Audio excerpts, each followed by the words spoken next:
Whoever wishes to be great among you will be your servant.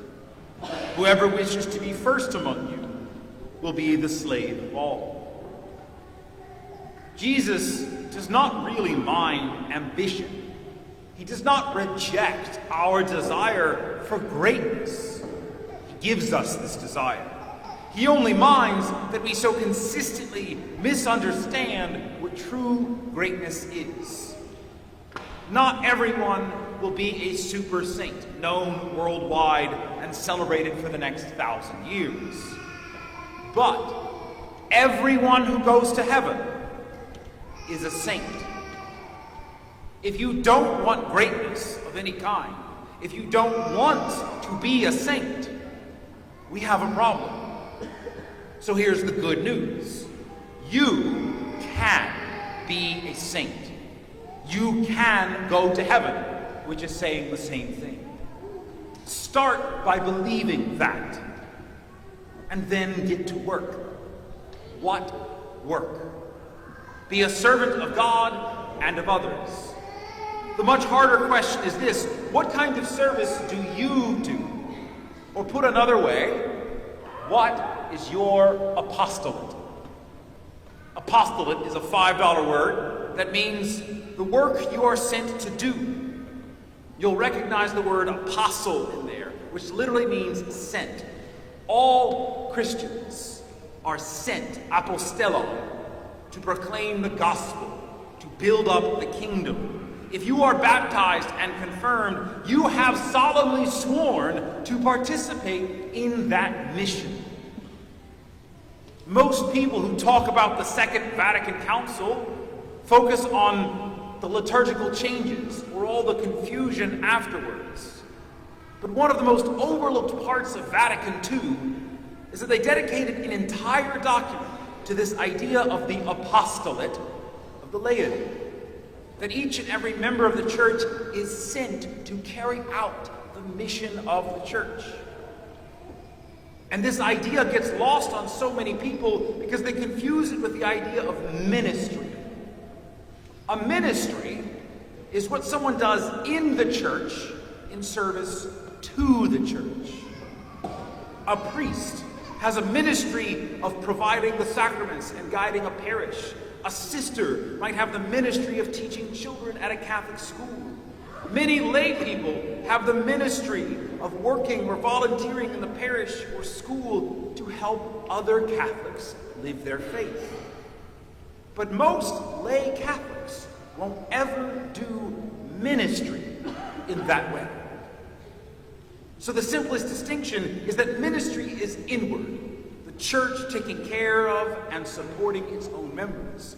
But the apostolate is outward, building the kingdom and bringing Christ to those who don't know him as well as they could or should. Put another way, we don't want everyone in the parish to be a lector, an altar server, an extraordinary minister of communion, or to work and volunteer in the parish office. I and most priests are not primarily evangelizers. We are ministers, servants of the rest of the church, so that they can evangelize and spread the kingdom. And some lay people help me with that. But most of you go outward. In some ways, this makes it easier for me to answer the question, what service do I do for the church? But just because my vocation, or the vocation of a nun, is more visible, doesn't mean your vocation doesn't exist. So what is your apostolate? And let's say you don't have an answer. What can we do about it? I've already given you the first step. Faith. Have faith not only in God, Jesus, and the church. Have faith that God really is calling you to be holy enough to go to heaven, to be a saint. Start by believing it is possible for you to serve God and others. Start with faith, because your apostolate will only be fruitful with God's grace. Then what? Then make the connection between what you believe and how you live. Ultimately, your apostolate, your service to God, is not something you do apart from daily life, but through it.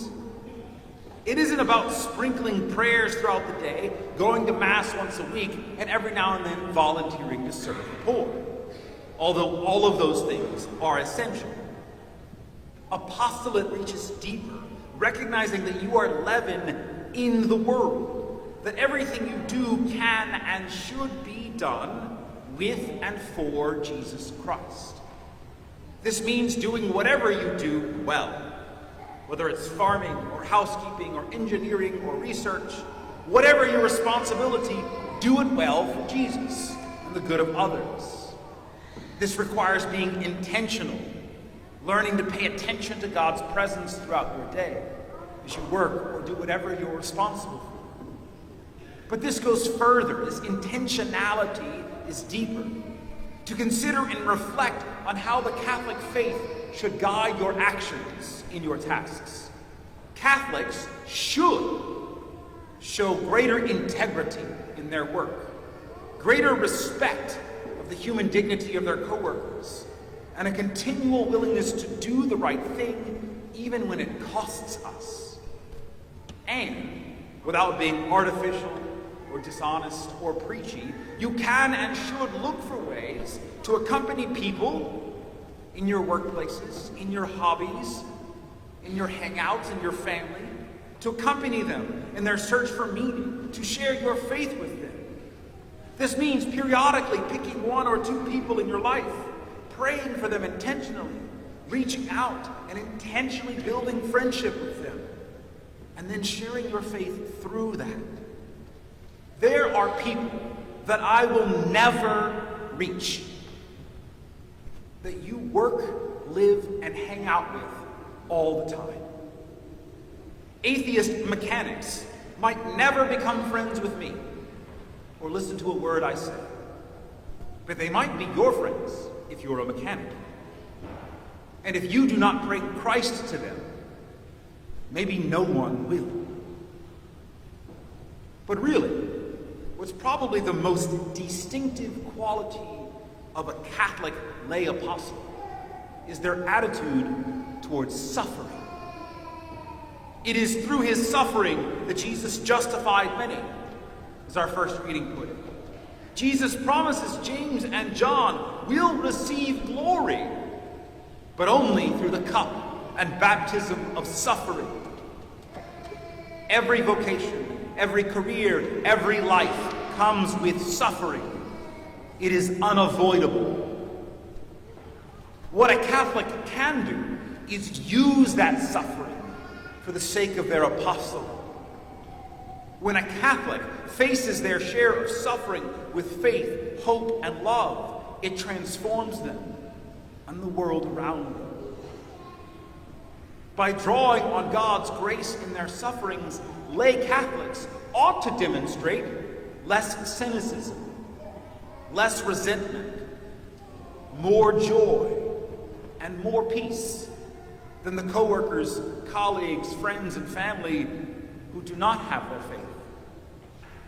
With confidence in God's love that no suffering can defeat, these lay apostles bear witness to a higher way of life in and through the same ordinary trials and tribulations as everyone else.